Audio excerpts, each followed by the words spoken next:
Hello and welcome everyone to Reuters Climate Frontlines. We're live from Times Square today and tomorrow to bring you as many voices and as much insight as we can from proceedings here at Climate Week NYC. This is the event's biggest year yet since it started 16 years ago, a fact that might surprise many given the political headwinds from Washington and renewed skepticism from many quarters around climate reporting and hitting those climate goals. Organisers apparently even wondered, will people show up? Well, show up they have. We're told of record numbers of companies participating and more events than ever to attend. The rallying theme, as you can see on the walls there in those shots, is power on, a call for urgency, innovation and global collaboration at a time when many government pledges are in question and the gap between companies' net zero pledges and actual spending to get there remains a real concern. So lots and lots for us to get our teeth into both today and tomorrow. Let me just tell you what's coming up on today's show. This show today is going to have a special focus on the corporate carbon dilemma for big business. Sustainability heads from PepsiCo, MasterCard and Standard Chartered will join shortly. But we start this morning with policy and a conversation that brings together voices from opposite ends of the political spectrum, each with deep experience in shaping energy and climate policy. Let me introduce them now. Sarah Ladislaw is Managing Director of the US Program at RMI, former Senior Climate and Energy Official in the Biden White House. Great to have you on, Sarah. Great to see you. Drew Bond is sat next to Sarah. He is CEO of C3 Solutions, the conservative climate advocacy group, previously a senior advisor in the George W. Bush administration. Drew, great to see you too. Look, we've got plenty of time to have a nice, relaxed chit-chat here. How far apart are you guys really on climate? Is there a misconception about the distance apart? Because you clearly speak different language, but you clearly have the same goals. Go ahead, please. You go, Sarah. I actually don't think we're that far apart. We may have been further apart a few years ago when there was, and Drew and I, we've had these conversations for years, so it's convenient that we know a lot about what each other's think. But we could have been further apart a number of years ago. I think the fundamental thing that has changed is the real economy and the role of the type of solutions that we need to see to be able to bring down greenhouse gas emissions have actually become some of the mainstream solutions that all industry and players need to be able to do the things that they want to do anyway. And I think that has really been able to bring not just, sort of liberals and conservatives together, but just more business communities together, coalitions together to really think about how to advance the type of things that they want to be doing anyway in their business. What do you think, Drew? I mean, what would you disagree on with Sarah fundamentally here about this? In fact, when we spoke on the phone last week, Drew, you said, and I quote this administration could be the best thing to happen to climate, you said. Yes. You really believe that? I do. No, why is that? Not because they have decided to take climate on as their headline banner. In fact, as you know, President Trump has been very critical of climate and the climate agenda. I think the reality is that ultimately what we need is more energy that's more abundant, more affordable, and as clean as possible. And that has to be within the realm of what is actually practical. And so what's holding the U.S. economy back from being even cleaner, and it is already the cleanest in the world, but what's holding us back is not actually more spending on innovation, although we support spending on innovation. It's actually permitting. It's the legal framework, the regulatory structure that is holding back our ability to build more small modular nuclear reactors, geothermal, hydro, solar, you name it. I mean, which is critical, of course. Those conversations need to happen. Where, Sarah, do you think are the opportunities with this Congress and this administration to move the process forward? Is it realistic to think we can have those constructive conversations? Yeah, absolutely. I think that what we saw was in the first part of this administration, there was business to be done on the One Big Beautiful Bill, right? And a lot of that is quite remarkable that we kept a huge number of clean energy-oriented incentives from the Inflation Reduction Act in the context of that bill. And that was not necessarily the given sort of starting point for where we thought we might end up. And so it really does show that a lot of the investment that's gone into clean energy, all the way from solar and wind and batteries to things like clean hydrogen and CCUS and a whole bunch of other technologies, nuclear power, all of these things have some bipartisan support, and that bipartisan support showed up and was present in the outcome of the One Big Beautiful Bill Act. Now, I think Drew is absolutely correct. Sorry, we don't disagree. But the permitting reform is the next thing to get done. Yeah. Both permitting reform and really taking a hard look at the electric power sector. Yeah. We are, and I think the administration is right on this front, like we are in a position where we have an electricity crisis on our hands. Like we are going to stress the electric power grid in some pretty fundamental ways over the next few years, and it's very part and parcel of our national security that we make sure we address those issues. The Hill is trying to figure out what to do about that. It's very complex, obviously. It's both governed by the federal and state and local, but they're really trying hard, and it is a bipartisan agenda. It'll take some time, but I think that that's the possibility. That sounds pretty optimistic to me. Are you as optimistic in terms of the time frame of getting this done? I mean, and getting projects done. I mean, it takes a long time. What, 7, 8, 10 years? This needs to happen more quickly. It needs to happen way more quickly. I mean, the average time frame to deploy almost any technology, pick your favorite, is about 7 years. Yeah. You know, I say 7 to 10 to none at never. So, you know, I mean, to give you, that's sort of the broader scale, but I mean, to give you a specific example, like on the micro scale, I've talked to a small rural electric cooperative, right? They serve rural customers in Colorado. They literally want to replace an old line with a new line, not rebuilding anything. And they've had an application sitting at the BLM since late 2023 for approval. Like, that ought to be just an, you know, absolute yes. Notify the agency, we're going to do it, and we do it. That ought to take a month, not never. Yeah. And when we're talking about small modular nuclear reactors or, you know, all of the technologies, frankly, in the United States are the cleanest, safest forms of technology, period.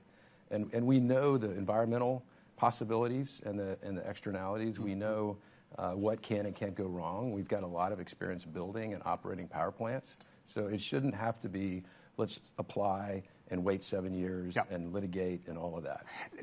I want to talk a little bit about what's going on here. I mentioned right at the top there, record participation, lots of events. You know, there is an energy here.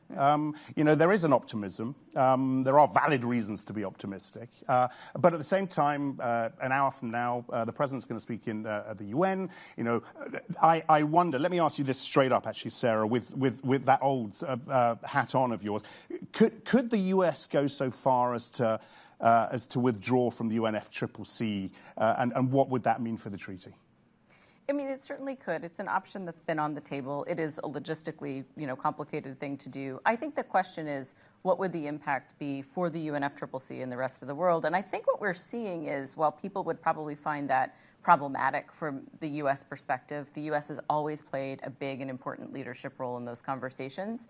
It is a robust ecosystem of countries and companies around the world that are organized not just around the thing that I spend my time working on, which is the energy sector, but on agriculture and nature and all of the things that go along with this climate agenda.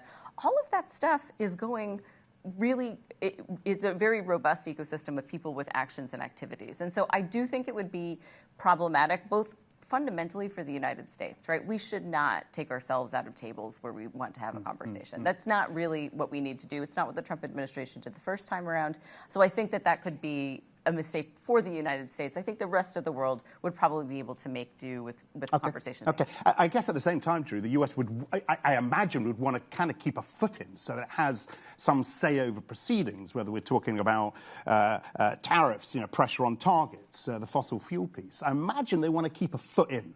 Yeah, I mean, I think as Sarah said, I think we want to be at the table. I think it's important for us, even if we disagree with the overall agenda.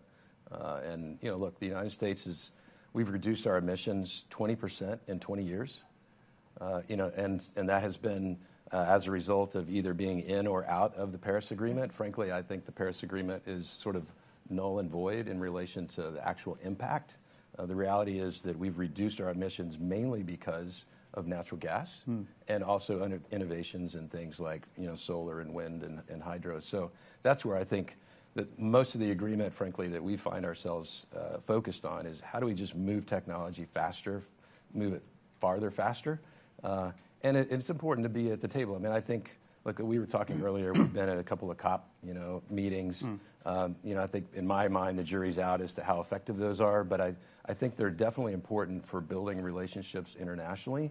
And those international relationships are key not only for climate, but also for our geopolitical position. Yeah. I want to finish up with a couple of questions related to US companies and how they operate in a context like this. The first question is, you have China and Brazil stepping up as the US pulls back. I mean, I know there's disappointment over the EU targets as well. We're going to speak with Teresa Ribera a little bit later on in the show. How US companies should position in that context. They need to be thinking a little bit more out, I would imagine. Out meaning in relation to those other countries? Correct, yeah. I mean, I think, listen, what is the good news and the bad news story on climate is that clean energy technologies and the future direction of the energy system is now central to how countries think about the future of their economy. And China has done an amazing job producing a lot of clean energy technology and dropping the cost of those things. But what you see from Brazil to the United States to the Europeans to all other countries in the world is that they want to have a share in actually producing those technologies and selling them to the world as well. And so now there's like a geopolitical angle, not just about the COP negotiations, but actually about the positions that countries are taking in this massive transformation of the global economy. Yeah. And it'll be the single largest capital formation in the history of the world, right? So they should. I think this is how companies are starting to think in the midst of this, in the midst of tariffs, in the midst of control over local resourcing for the technologies you bring into your country. They need to be able to adjust in a very dynamic world. A similar final question to you, Drew. One piece of advice for the CEO of a Fortune 500 company trying to navigate climate strategy in this context, what would it be? Yeah, I mean, I think they have to focus on capital formation and supply chains and supply chain security. As we look geopolitically, I mean, China has got a lock hold on many of our early minerals and mining and processing all the way through to the manufacturing. So that's where I think we've got to be very smart about where we invest, who we invest with. We need to find more allies and strengthen our allies because, I mean, frankly, China, I mean, this is not news. China has been at this game for year after year after year, and their 5-year strategic plans for the last 20 years saying, we're going to own these supply chains. We're going to command the world's respect. Yeah. And so we've got to fight back on that. We fight back through economic reasons and ways by investing. Drew, Sarah, thank you so much for kicking off our show this morning. It's really been a fascinating discussion. Thanks very much to both of you. Now, one of the big questions 10 years on from the Paris Agreement, which of course set the 1.5-degree target for countries, is who's now driving the climate change agenda? We touched on it a little bit in that discussion. A decade ago, it seemed very much to be the policymakers. But where is climate leadership coming from now? Just before Climate Week started, I caught up with Christiana Figueres, one of the architects, of course, of Paris, and asked her who she thinks is now driving this process forward. It's a very interesting question because we are seeing an inversion of where we were 10 years ago. 10 years ago, there's no doubt the governments were pulling forward and defining what the direction was and being supported and pushed by the real economy. The technologies of solution, all of the clean tech technologies have now advanced so much that the real economy, the market forces are now in the position of being the pull force toward decarbonization. Governments, of course, continue. They have a role to play, but they're no longer pulling forward. They're now supporting and pushing. So a complete inversion of the push and pull forces.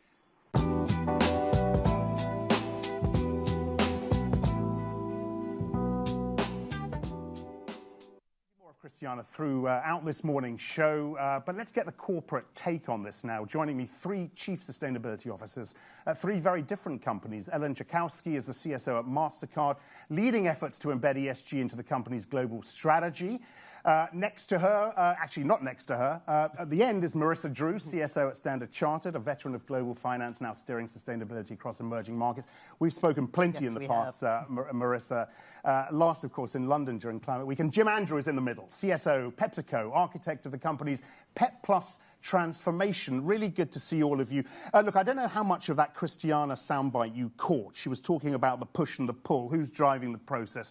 The policymakers or market forces, and clearly she thinks, as I'm sure you do too, it's the market forces. Now, Marissa, let me start with that. How are those forces driving or dictating, if you like, what the corporates are doing now in this space? Well, I look at everything through a finance lens, and the key here in many cases is the mobilization of capital, and it has to be the private sector that's stepping in to fill the void. I think Christiana referenced the fact that government coffers are pretty thin these days. And the private sector has very big, high ambition, and I think it starts with being very deliberate, setting a goal for yourself, trying to achieve an outcome, and then drafting your company in behind. I mean, to be fair, there is. And again, we've talked about this. There is a little bit of cynicism and skepticism creeping in around that finance piece, given what happened with GFANS, given what happened with some of these other alliances. So, Axel, let me tell you, though, rest of world, right? We tend to often look at things through, the lens of where we're sitting, and we're sitting here in New York, and things feel a little bit fraught. But having just spent the whole week, 2 weeks ago, in Hong Kong, at Hong Kong Green Week, I can tell you that China, all of Southeast Asia, Middle East, India, the scaling and the flow of capital and the billions and billions and billions of investment, it's happening. Okay. And we're reaching all new highs, in terms of sustainable finance. That sort of impetus that Marissa's talking about, Ellen, how much of that are you seeing here in the US? Well, so the MasterCard Economics Institute just came out with a study recently that was measuring the transactions that we see for online luxury apparel purchases. 27% of the online luxury apparel market is secondhand, is circular, right? Shocking, right, that it's so big. When I first got the draft of the report, I was like, I think the number's too high.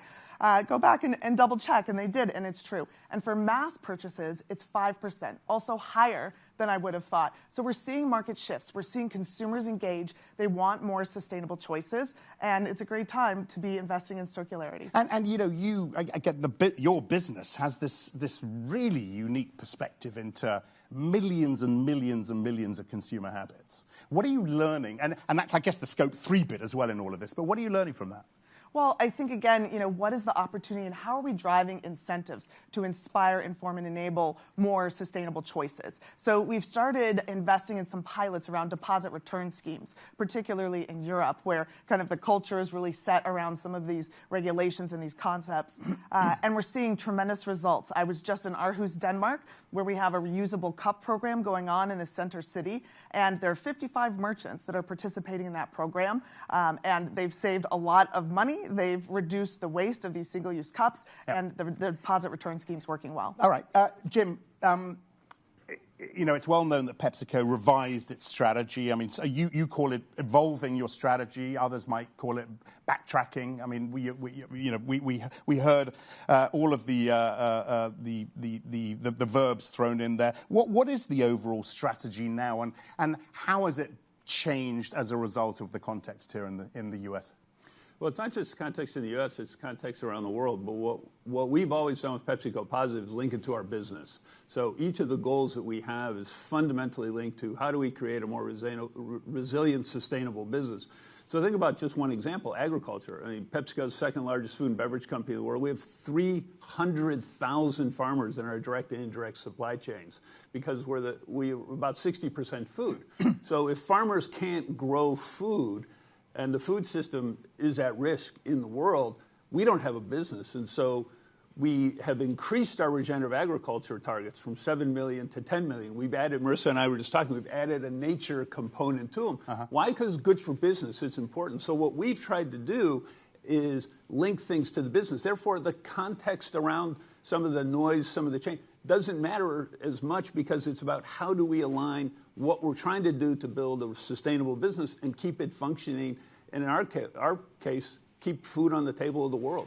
None of you, and apologies for putting it like this, but none of you is saying that things are harder as a result of the current context. It's really hard for me to try and squeeze that sort of statement out of anyone here in New York, or indeed any big US company. Are things harder?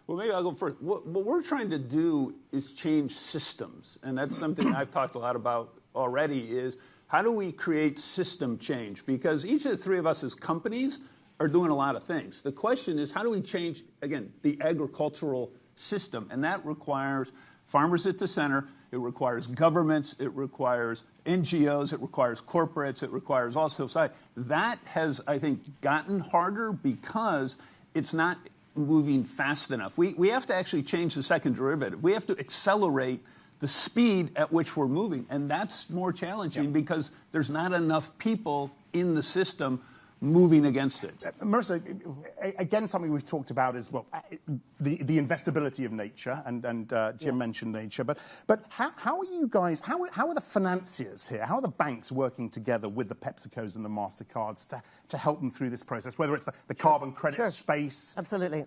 So it starts with being mission aligned, so we pick our topics where we do have alignment, and then we figure out ways to collaborate. But we are using the carbon markets as one mechanism to help invest in nature.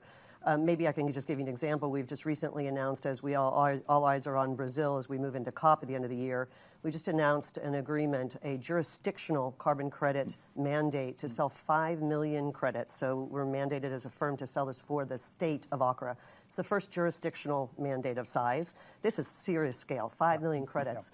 That capital, when those credits are sold, that capital will flow to protect against deforestation and flow money back into indigenous populations who are the stewards of the earth. So that's an example of a market. And with a layperson's hat on, trying to unravel what that really means, is the fact that Standard Chartered are involved in that project. I guess that allays the concerns of the PepsiCos and the MasterCards when they want to invest in these sorts of things. Is that right? Yeah. So to a degree, again, mission alignment, but I'm sure if I'm sitting in Jim's shoes, what does he want to do if he's going to purchase carbon credits or for his last mile abatement? He wants to ensure that there's high integrity in those credits, that they do what they say they're going to do. We can be a force for good in that respect as we are helping to set the standards for what high integrity means. And then the combination of us putting our name against it, you know, and partnering up with high-quality corporates as partners. In fact, I mean, we've got Annette Nazareth from the council coming on tomorrow, actually, onto the show tomorrow. Shame she's not around today to talk about this now, because, of course, that integrity piece is so critical for companies like yours. Where are we now on integrity in the carbon markets? The fact that Standard Chartered and other banks are getting involved and, again, as I said, helping allay your concerns helps, but do you feel confident in those markets? Look, I think the markets continue to evolve. They continue to get stronger, better, higher integrity. We have our Priceless Planet Coalition program, which is a commitment to restore 100 million trees. And we're in the process of transitioning it to a carbon credit program with Conservation International. So lots of work there. But, you know, bigger in terms of the decarbonization picture of what we're all working to do. Some exciting news out of MasterCard this summer when we reported that we grew the company by 12% net revenue and we reduced our emissions by 7%. So carbon credits are good, but how are we actually decarbonizing the actual emissions? And we're making a lot of progress there. Jim, are your investors really getting this now? Are the institutional investors in the company and others, are they really getting this investability slash sustainability message now, would you say? I think you have a really big range of investors. We have some that we meet with every quarter, and they ask very sophisticated questions. But there's a lot who I think are most interested in the financial performance of the company, what's happening in this quarter, what's happening, and they're less interested in some of the sustainability issues. We invest in the things we do because, again, they're tied to the health of the business, they're tied to the strength of the business. Either we have customers asking for them, we need them for our license to operate, right? Things we need farmers to keep farming. Those are things that are important for the health of the business. I would say not every investor fully appreciates that, and again, you've got a range. We're hopeful over time that will change, but I think it's still very much a work in progress. And Marissa, I want to come back to the finance piece. We've spoken to Bill a lot, Bill Winters, the CEO at Standard Chartered, a lot about this and the work that you do and the projects you have in developing markets. Yes. How's all that going? And are investors here and in Dubai and in Sharm and in Glasgow, are they understanding the urgency and the need properly now of this? So, again, I think Jim said, you have a broad swath. But back to the investor question, when we look at our investor base, our shareholders in Standard Chartered Bank, which is the proxy for do they understand it and do they care and are they supportive, we've had a wonderful stock reset. I can't claim it's all because of sustainability, but one of our hallmarks was we reached $982 million of sustainable finance income. This isn't, this is income that we produced last year. It was a year ahead of a target that we had to do $1 billion by the end of this year. And the returns on that sustainable finance are higher than the average of our overall bank. Yeah. So what we're communicating to our investors is, as Jim says, really good business, but by the way, we're delivering great outcomes. So then when you go to our markets and you touch it and you feel it on the ground, you can see the impact that we're making, that connection with our communities, our regulators, the stakeholders. You know, it's tangible. It's absolutely something that they understand. Really, really cheeky question to finish up, and it's got to be really brief, the answer from each of you if possible. And this is about New York Climate Week. Do you feel you have to be here this week? Do you feel you have to be seen here, or are you going to leave with something achieved? Yeah, I think I want to be here, right? Everybody's here. The conversation is here. But you want to be here because you want to achieve something. I want to achieve something. I'm looking for new partnerships. We're looking to enable more circularity. So, I mean, Jim and I were just talking about reusable cups and this deposit return scheme and how can we partner. Jim's got some great pilots already happening in some stadiums around the U.S. and we'd like to be a part of that. Okay. So this is why we're here. Okay. Same question to you. I imagine we're going to get the same answer as well. I want to be here. We want to be here because it's about doing, and this is a target-rich environment. Everybody's here within 10 blocks in any direction. You can meet with anybody you need to. The three of us have already had business conversations standing out in the hallway. That doesn't happen when we're spread around the globe. Critically important, great opportunity. You got to make it happen. It's a 24-hour full contact sport. But if you make it happen, it's a great opportunity. And like the carbon deal with Accra in Brazil, any big deals you can quickly tell us about before you leave? How about big themes? I can never talk about big deals until they happen. But big themes, I leave here. We have a very, very serious talk about doers roundtable on methane. So we've been talking about carbon emissions forever, but methane as a toxic substance has to be addressed. And the people who are going to be in the room at this roundtable range from big oil all the way through to, you know, what I would call the sort of midstream players, all figuring out how do we set some standards and sign on to partnerships and pledges. And on the financing side, we can actually say that this is good business to capture all of that that's going in the atmosphere. And actually, you know, by doing that, you save the company's money. So that's just one example. Another big topic is adaptation finance. We got to get this on the stage as the effects of climate change are hitting. We need private capital to flow, and we're crowding in so many people on that topic, too. So these are the sorts of things that we're rolling up our sleeves getting into. Well, look, I wish you the best of luck. We'll be watching. And hopefully see you all in Brazil as well. All right. So to Ellen, to Jim and Marissa, thank you very much indeed for coming in. Hope you have a fruitful week this week. Right, plenty to come. She's covered climate change from the streets of New Delhi to the shores of the Caribbean. Katy Daigle is Reuters climate editor. She cuts through greenwashing, decodes policy, spotlights the stories that matter most. Also coming up, the most influential European voice on climate change and two climate leaders optimistic about what's to come despite the headwinds. All of that is coming up.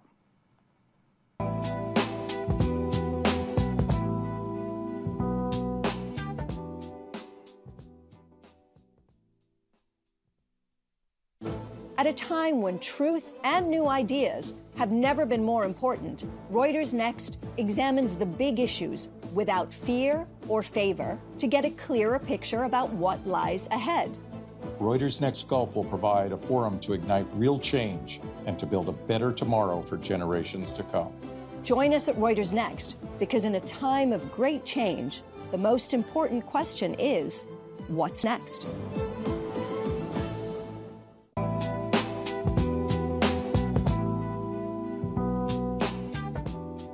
Welcome back, everyone. Katy Daigle is our environment and our climate editor and joins me for Katy's Corner. You've got your own patch here, Katy, which is very exciting.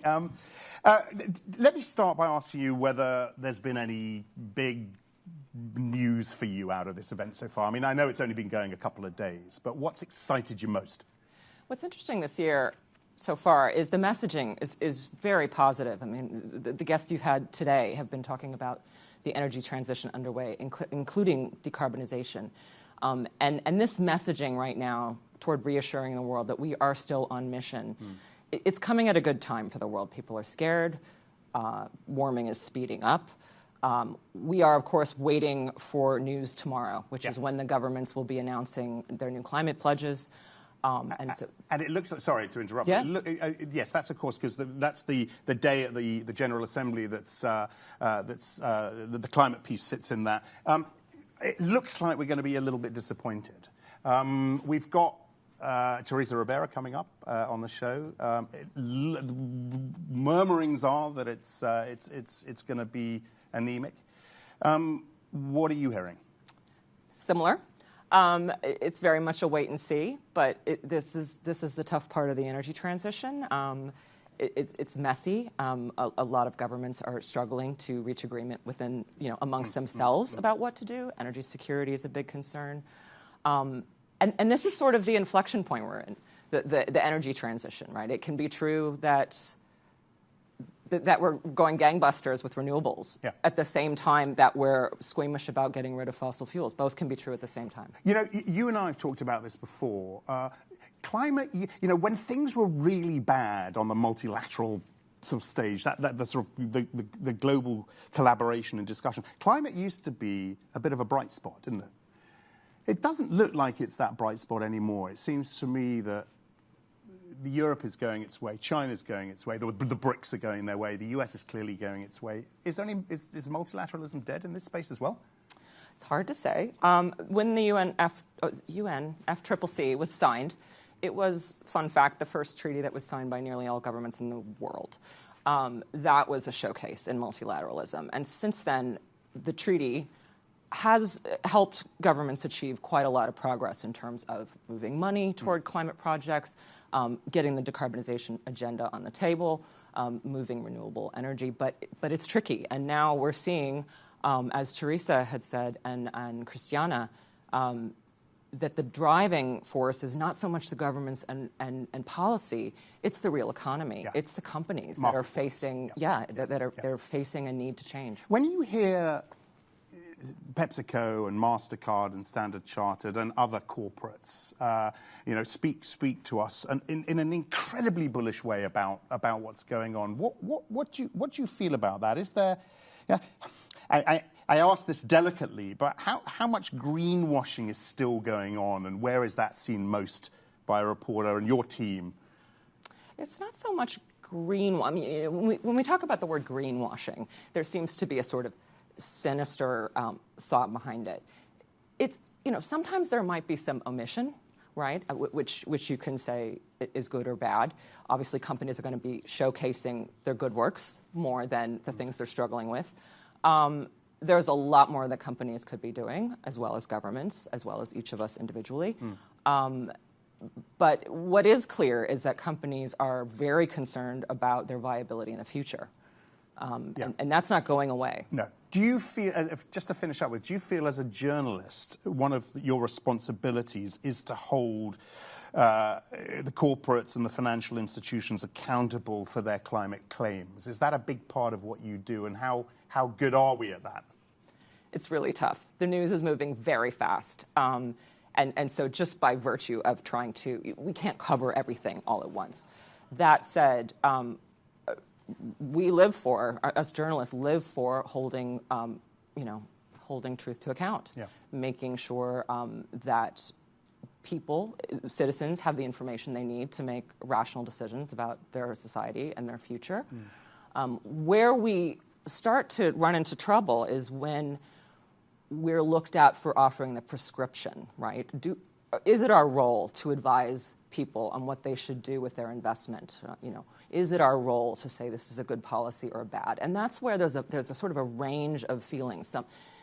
There's a lot more activism in some areas of journalism. Other areas want to play it, straight down the line. Or it is just very, very much straight down the line. We want to hold a mirror up to the world and really help everyone kind of see what's coming. Well, look, Katy, it's been great. I'm really excited. I know you've got to rush off and you've got lots to do, but I am really excited. You're going to come back onto the show, maybe later today, hopefully tomorrow. I want to find out who you've been talking to, what we should be watching. But Katy, thank you very much indeed. Right, coming up in just a moment, one of Europe's most influential voices on climate and energy. From the Green Deal to energy security, what is next for Europe's climate ambitions? And can Europe and other countries stand by their bold emissions-cutting promises in time for COP30 in Brazil? First, though, back quickly to Christiana Figueras. We've talked a lot about her already today. I asked her how important big proclamations will be at this COP. We are now to the point where we don't necessarily need big international agreements coming out of the COPs. This is a COP where you will not see one big result negotiated among national governments. We're now moving from that which we are used to an implementation phase that is going to be very evident at COP30, which is no longer one big result, but rather a multiplicity of solution spaces, coalitions, efforts of many different stakeholders working together that are proof points of the fact that we are moving forward in the decarbonization of the global economy. A very different dynamic for COPs, this COP and further COPs. To talk about that and to talk about plenty more is Teresa Ribera, Executive Vice President of the European Commission for a clean, just and competitive transition, and of course a driving force behind the European Green Deal. Very nice to see you. Thank you so much for coming on to our show here at Reuters.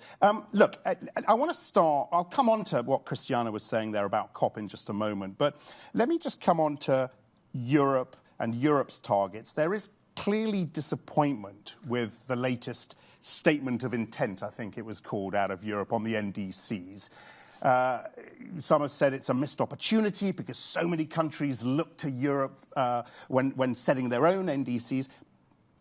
Teresa, how united is Europe on its climate goals right now? Oh, I think that it is united because this message is that we intend to fulfill our commitments and our pathways. And the discussion is how to combine the competitiveness measures so to come up with a consistent pathway to the full decarbonization that is targeted by 2050. And I think that, yes, sometimes that we knew already, maybe different views on how to address the different policies, the different measures, but the message is pretty clear. We are there. There are still lots of things to do. But the commitments and the expectations towards Belém remain untouchable. So you don't sense any rowing back on commitment among members in Europe? Well, I sense that there are some political families stating, as it is the case here in the United States, that climate can wait for us. Yeah. And I'm convinced that this is such a big mistake. But not only for climate reasons, of course, it is a big mistake. Yeah. Not only for social reasons, of course, it impacts people. For economic reasons, it's just madness. It's committing suicide. But you just put Europe in the same sort of breath as the US in this space. You know, a few years ago, we were proudly holding up Europe and China and the BRICS as the trendsetters and the pace setters. Do you not feel like that anymore? Yes, I think that we can feel this way, of course. We have done things that allow us to say that we are very well positioned to overdo in our targets by 2030. We are combining things that will come up so to ensure that we will get as much as possible by 2035, knowing that we are in the middle of this energy transition, that much needs to be done still in Europe, but that the identification of industrial success with the deep decarbonization coming up with the companies is already there. And I think that it is normal that once the low-hanging fruit are already there, we enter into a new phase where we need to assess, because it is a little bit more difficult, it is a little bit more demanding, but yes, we are committed to keep on doing. I asked Sarah Ladislaw earlier, who's now RMI, worked for Joe Biden, whether she thought there is a chance the US might pull out of the UNFCCC treaty. Do you think there is a chance that they will? And what would that mean for the treaty? How damaging would it be for the treaty? I think it could be terrible news for the humankind. I think that we need to work together. I think that this is a product of the joint efforts being developed by the whole international community, including the United States. I think that the Paris Agreement responds to these expectations of how we can build on our own premises the best way to achieve the goals. And I think that that could mean that the United States accepts being isolated when compared to the relations to the rest of the world. Given what we've seen so far with Paris, is this likely to happen? It is quite shocking to see that a country that has been respected, the House of Freedoms, Liberties, Rights, Improvements, Cooperation, technology breakthroughs, decides a kind of suicide. So to be isolated, to forget about the rest of the world, and of course this means leaving the space for the others. And of course there are others that could be delighted to fill in this space. So it is quite shocking, but my main message in this concrete point is that we hear with great expectation and hope all those saying that America is all in, and that mayors, business communities, governors know that they need to bet in the future instead of burning fossil fuels. And yeah, I'm glad you raised that, actually, because tomorrow's show, we've got a bunch of mayors coming on. We have the AG of California coming on. So we are going to talk about that influence at the subnational level, which is clearly critical. Let me ask you, Teresa, China is clearly a massively important player in this space. Brazil, who are you talking to here in New York over the next couple of days? Tomorrow is a big day, of course, for climate. Have you got any bilaterals set up? I'm not certain that you're going to tell me, but who is Europe meeting with here to try and move this process forward? I have got several meetings, and I will still have different meetings, but let me come back to China, because you mentioned China. I was to China to beginning of July, and we came up with a very relevant statement being signed by the leaders of the European Union and China, saying loud and clear that we commit to keep on doing as much as possible according the Paris Agreement rules, because we understand that climate action is critical not only for multilateralism but also for our own societies and our own economies. China is changing the way they consider their position in the international context. We consider that we cannot rely on something that we do not produce as fossil fuels. So I think that this shows to what extent, if we manage to remain united, well, a pity that a big country as the United States decides to leave, but the rest will keep on doing. Quickly running out of time, but you mentioned the meeting with China in July. How harmonious are those discussions? Because we talk about multilateralism, and it used to be the bright spot in this climate space, and we wonder now whether it still is, and that there is a lot of falling out happening. How is the collaboration with China, with Brazil, with the others? Of course, we are all different, and we are entering into a kind of multipolar world. And there are things where we agree and things where we do not agree. But climate action is a market driver. It's a financial driver. It is a technology driver. And we all agree that it is also a driver for peace or war, for suffer or prosperity. And there we can find ourselves in the same place. And just very quickly, Europe's NDCs will be laid out by the time COP happens, yes? I hope so. I think. Sorry. No, go ahead. I think that it will be solved in the coming weeks. So I think that we will be in a position to be taken into consideration. Well, I look forward to speaking to you in Belém about that. Teresa, thank you very much. And I know you were part of the opening ceremony yesterday, and I'm just going to throw to a few other bits and pieces at the opening ceremony. Lots of voices, actors, politicians, Mr. Steele, of course, of the UNFCCC. This is what they had to say. The public's already there. But it's a fear of this paradigm that we're living in, where we have a president who's denying climate change, and we have a fossil fuel industry that's just completely gone off the rails with lies and throwing money at this issue and fear. But if there's nothing else that this moment requires from any of us, is to drop our fear and to speak up and speak about what we know is true. My most important message today is don't believe the doomsters and the gloomsters and the naysayers who say the world is somehow moving away from climate action and clean energy. It's not the case. The complexities of getting them to agree based on a consensus-based process is difficult, but it is delivering. What COP30 presents us with an opportunity to do is, first of all, removing this preconception that every COP must deliver everything. I think those are expectations that we set that aren't the most helpful.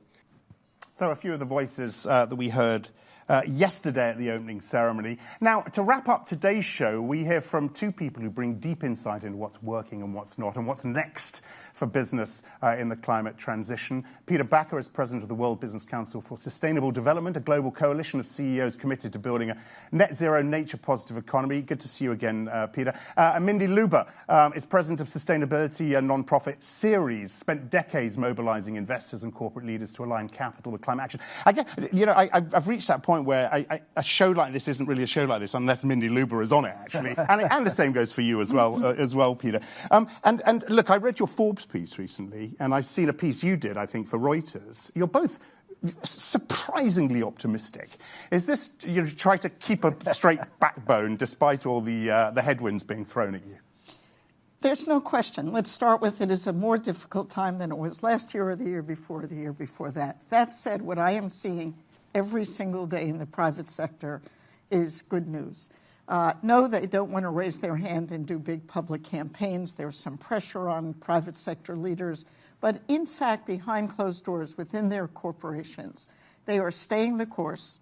They are setting goals and meeting those goals. Many are supporting policy. We're seeing a rise in renewable energy, unlike anything else. And so the fundamentals are still there.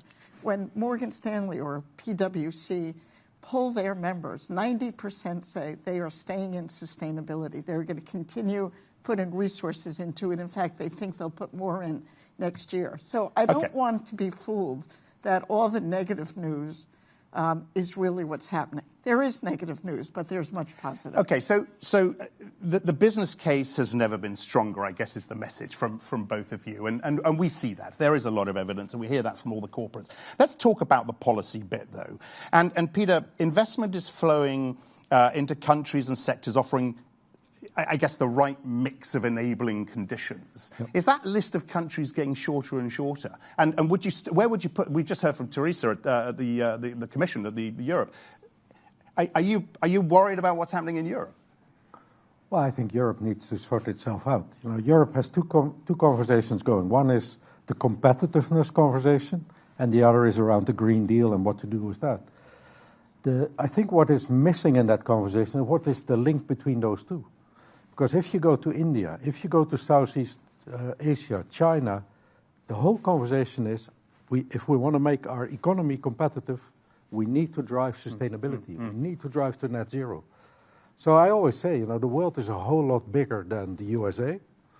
Europe needs to sort itself out, but Asia is at this point in time the driver for change. Yeah. Are you worried about Europe as well? I mean, yes, we mentioned China, yes, we mentioned India, yes, we mentioned Brazil, the BRICS in general, ahead of Belém in Brazil, of course. But are you worried about what's going on in Europe? There's no question there's a little more tentativeness than we would like to see. On the other hand, the understanding within Europe of citizens, of voters, of policymakers, of the gravity of climate change and the need to address it, nobody's debating that. And so I believe that it will land in the right place. And even in the United States, and yes, we all read the headlines, and it is true, there's so much being pulled back at the federal level. A week ago in California, we stood with the governor and with legislatures in passing the cap and invest law, extending laws. So there is still work to be done at the states, and we'll be there to do it. I'm glad you mentioned California. We have Rob Bonta coming on tomorrow morning. And I think one of the questions we will be asking is, clearly there's a massive impetus there, but just how are you banging your head against the closed door, given the fact that when it comes to legislation, anything is going to really be overturned at the end of the day? Well, we are learning that everything gets litigated in the United States now. Laws pass, lawsuits are filed. It seems to be the way of the world. But many of those lawsuits are prevailing. So the big issues at the federal level, they cannot be denied. And I do believe that companies and investors are concerned about losing tax credits, about losing the EPA's authority to regulate climate change. They have spent 20 years, if not more, retooling, getting ready to deal with the world of climate change and the regulations that deal with it. It is very destabilizing for anyone in the private sector to all of a sudden be told, no, climate change is not a problem. So I think we're seeing even more private sector leaders prevailing on states, and hopefully we'll have some action at the federal government, but that's a long stretch. Drew Bond, Peter, from 3C, C3, sorry, came on at the start of this show and said, this administration may be the best thing that's ever happened to climate. I mean, it seems a little bit of a stretch to me, given what we've heard. But what can industry leaders do to keep up the pressure on federal government? Well, I think the first thing is to be in COP30 in Belém. Brazilian presidency is putting together a program which is basically not about negotiations anymore, but the COP of implementation. So what are the solutions?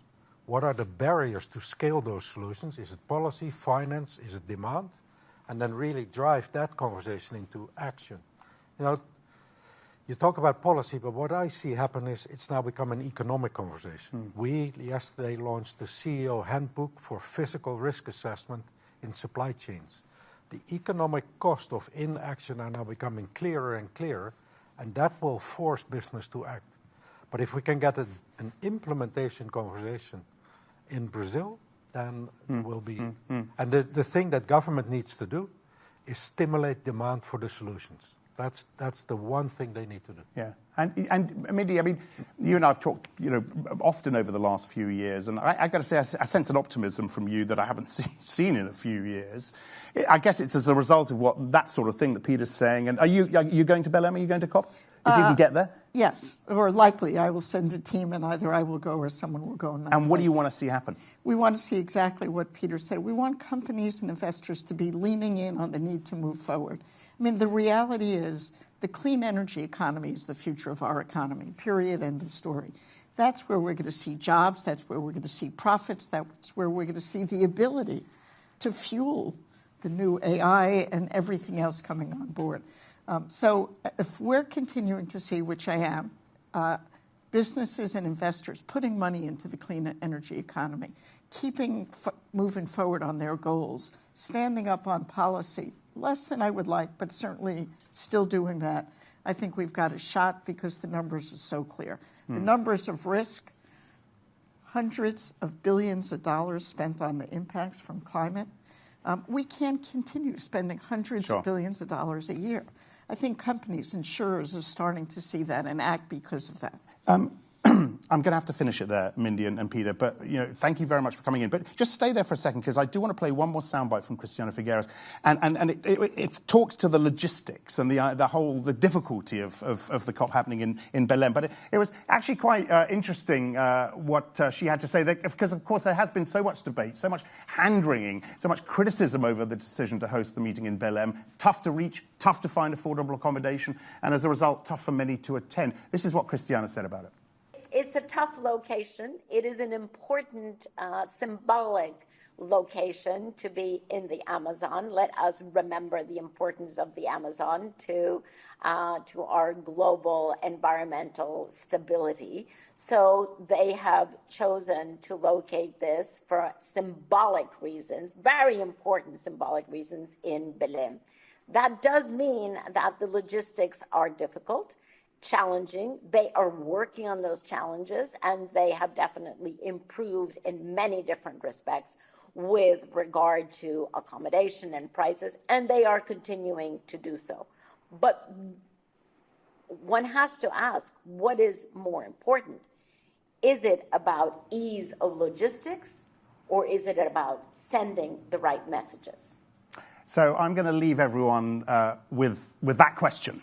Mindy and Peter, thank you very much for joining us. We're going to pick all of this up again tomorrow morning. Our focus tomorrow will be on leadership at the subnational level. As I just said, Rob Bonta, California's Attorney General, will join us, as will several city mayors. We'll talk carbon credits and the importance of transparency and integrity in that market with Annette Nazareth. And we'll be joined by investors and tech companies striving to drive climate ambition. It'll be an exciting show. Do join us at 8:30 tomorrow.